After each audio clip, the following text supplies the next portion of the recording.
There's a nerve that starts in your brain and runs all the way down to your gut. It wraps around your heart, it touches your lungs, it reaches your stomach. And right now, if you're dealing with a high conflict custody situation, that nerve is taking hits. Every hostile text, every tense exchange, every night you lie awake wondering what she's going to pull next. It's wearing down the one piece of hardware in your body that decides whether you can think clearly under pressure or fall apart. This video is about that nerve, what it does, why it matters, and how to get it working for you again. A few videos back, we mapped your entire nervous system, why your body treats a text message the same way it treats a physical threat. But today we're zooming in on the single most important nerve most men have never heard of. By the end of this video, you understand exactly how it works, how high conflict co-parenting is damaging it, and 5 ways to start strengthening it today. No prescriptions, no waiting lists, just the science of what's already built into your body. So let's start with the basics. The vagus nerve is cranial nerve member number 10. Vagus comes from the Latin word for wandering. And that name is perfect because this nerve wanders everywhere. It starts at the base of your brain, runs down both sides of your neck, branches out to your heart, your lungs, your digestive system, all the way down to your gut. It's the longest cranial nerve in your body, and it's responsible for something critical, telling your brain whether you're safe. Here's what most people don't realize. About 80% of the signals on this nerve travel upward, from your body to your brain, not the other way around. Your gut, your heart, your lungs, they're constantly sending reports to your brain. And those reports are answering one question. Are we safe right now, or are we under threat? That's why your stomach drops before your brain has even finished reading the email. That's why your chest tightens before you've processed the single word you said. Your body knows first. Your brain catches up later. And the vagus nerve is the highway that carries all that information. But here's where it gets personal. Because this nerve doesn't just carry signals, it also acts as a brake. When that brake stops working properly, everything starts to unravel. Picture this. Your heart on its own wants to beat at about 100 to 110 beats per minute. That's its natural speed without any input. But you don't walk around at 110. You sit at 60 or 70, and the reason is the vagus nerve. It's constantly pressing down on your heart rate like a brake pedal on a car, holding it steady, keeping you calm.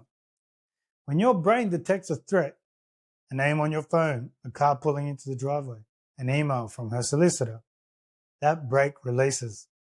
Heart rate jumps, breathing gets shallow, blood pressure spikes, your body is mobilizing for danger. Now, in a healthy system, once the threat passes, the brakes come back on.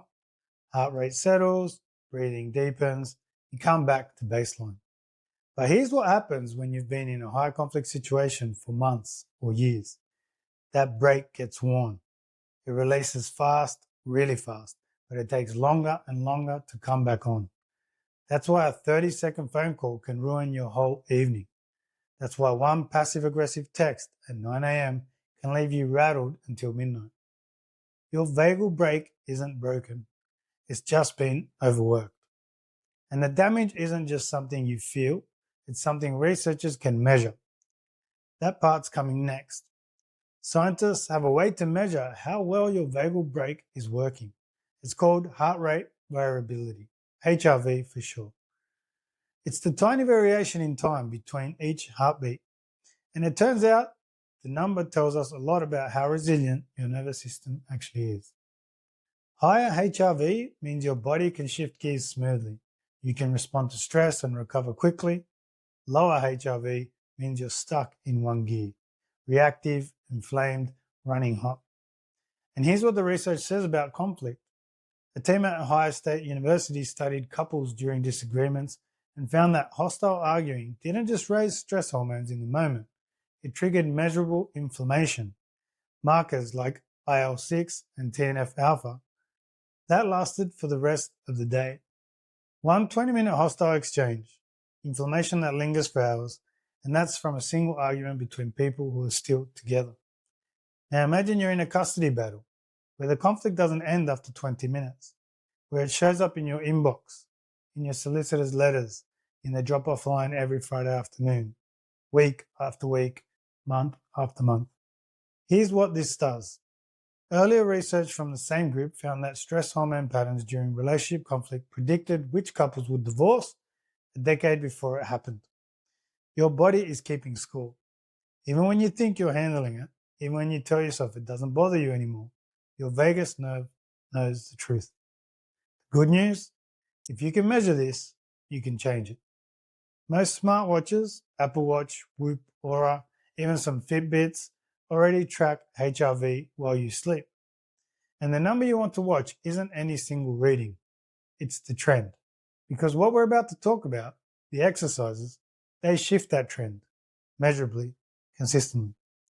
If this is hitting home, if you're living this, subscribe. This channel is building a full nervous system toolkit for men in high conflict situations. Every video adds another tool, so don't miss the next one. But before we get to the toolkit, there's one more connection you need to understand. The one between your vagus nerve and your gut. Because if your stomach has been a mess since the separation started, this is why. Your digestive system has its own nervous system, around 100 million neurons, more than your spinal cord.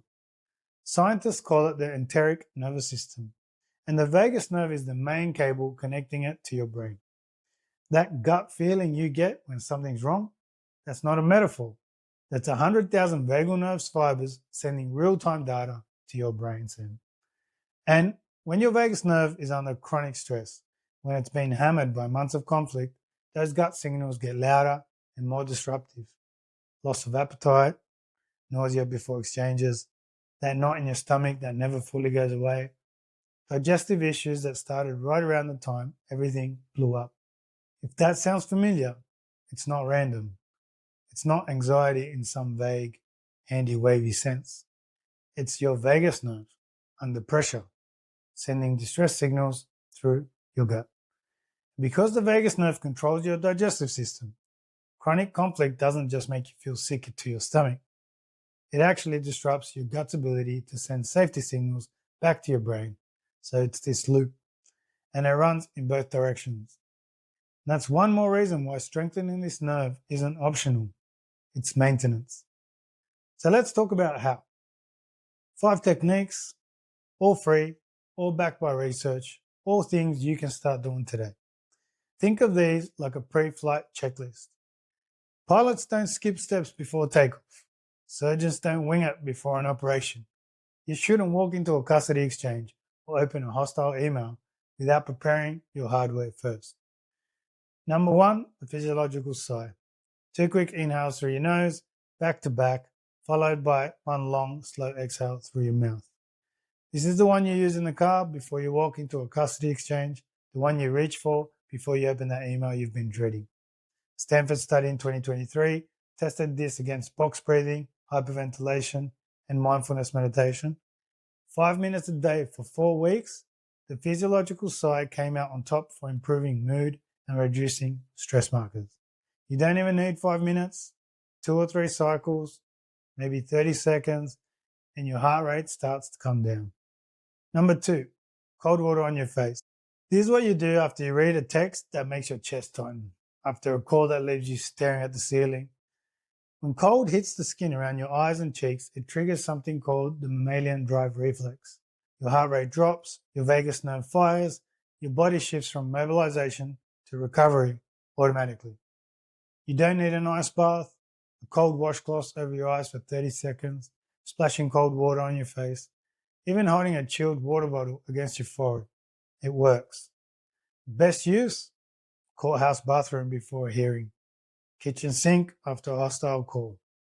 Number 3, humming. This one sounds strange, but science is solid. This is the one nobody has to know you're doing. In the bathroom at work, in the car, in the pickup line, your vagus nerve has branches that run right through your larynx, your voice box. When you hum, the vibration physically stimulates those branches, and one study using heart monitors found that humming produced a lower stress index than physical activity. Emotional strain, or even sleep. Lower than sleep. You don't need to chant, you don't need to meditate, just hum, low and steady on the exhale. 2 minutes in the car between the exchange and getting home. Number 4, 1 safe contact. This is what you do before you walk into the situation. Before the hearing, before the handover, just one voice that reminds your nervous system you're not alone. Call or text one person, your brother, a mate, co-parenting coach, just a short message. Going in, talk after. This isn't about getting advice. Your vagus nerve has branches that connect to the muscles in your face, your middle ear, your throat, the whole social engagement system. So when you connect with someone safe, even briefly, your nervous system registers it as a signal of safety. That's biology, not sentimentality. Number 5, and this is the big one, resonance breathing. About 6 breaths per minute, roughly 5 seconds in, 5 seconds out. This is different from the others. The first 4 are rescue tools. You use them in the moment, when the pressure's on. This one is training. This is the gym for your vagus nerve. 5 to 10 minutes a day. There are free apps that guide you through it. Just search HRV breathing in your app store. Do this consistently for 4 to 6 weeks and your baseline HRV starts to shift. Your vagal brake gets stronger. Your recovery from stress gets faster. Same nerve, same hardware, you're just finally maintaining it. And here's what I need you to take from this. The fact that your body has been struggling, the racing heart, the sleepless nights, the stomach problems, the fog that won't lift, that doesn't mean something is wrong with you. It means your hardware has been running under conditions it was never designed to sustain. And now you know what's actually happening inside your body when it does that. You're not losing your edge. You're not getting weaker. Your vagus nerve has been absorbing the cost of this situation. And it's been doing it without anyone telling you it existed, let alone how to look after it. Well, that changes today. Start with a physiological sigh, 2 quick inhales through your nose, 1 long exhale through your mouth. Do it before the next email. Do it in the car park before the next exchange. It takes 30 seconds and it's backed by Stanford research. If you want a full walkthrough of that exact technique, the timing, the coaching cues, the whole protocol, watch the 3-minute technique that changed my co-parenting. I'll put it on screen now. And if you want all this in one place, the techniques, the science, the communication scripts, grab the free guide in the video description. I'll see you on the next one.